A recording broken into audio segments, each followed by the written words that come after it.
వైఎస్ఆర్ కాంగ్రెస్ పార్టీని చితకగొడతారు. సిద్ధమా అని మిమ్మల్ని అడుగుతున్నా.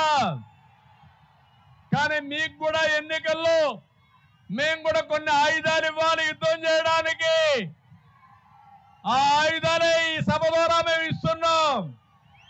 మీరు ఆ ఆయుధాలను ఇంటింటికి తీసుకుపోవాలి, ప్రజల్ని చైతన్యవంతులు చేయాలి.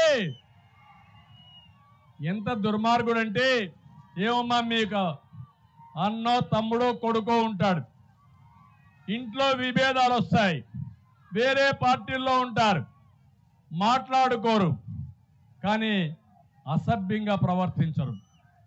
నా జీవితంలో నేను ఎప్పుడు పడని బాధపడ్డా, నా భార్యను అవమానించినప్పుడు నేను పడిన బాధ నా జీవితంలో ఎప్పుడూ మర్చిపోలేనని చెప్పి నేను మీకు తెలియజేస్తున్నా.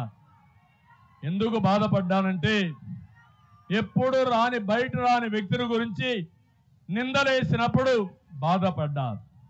ఈరోజు మీరు చూస్తున్నారు, ఎవరినైనా ఈ రాష్ట్రంలో ఈ ముఖ్యమంత్రి జగన్మోహన్ రెడ్డి వదిలిపెట్టాడా అని మిమ్మల్ని అడుగుతున్నా.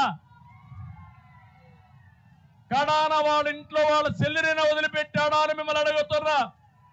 తల్లిని వదిలిపెట్టాడా అని మిమ్మల్ని అడుగుతున్నా. ఇలాంటి వ్యక్తి మిమ్మల్ని నన్ను వదిలిపెడతాడా అని మిమ్మల్ని అడుగుతున్నా.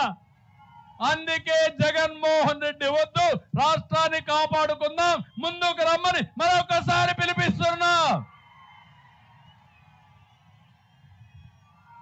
సిద్ధమా అని మిమ్మల్ని అడుగుతున్నా. రెడీగా ఉన్నా?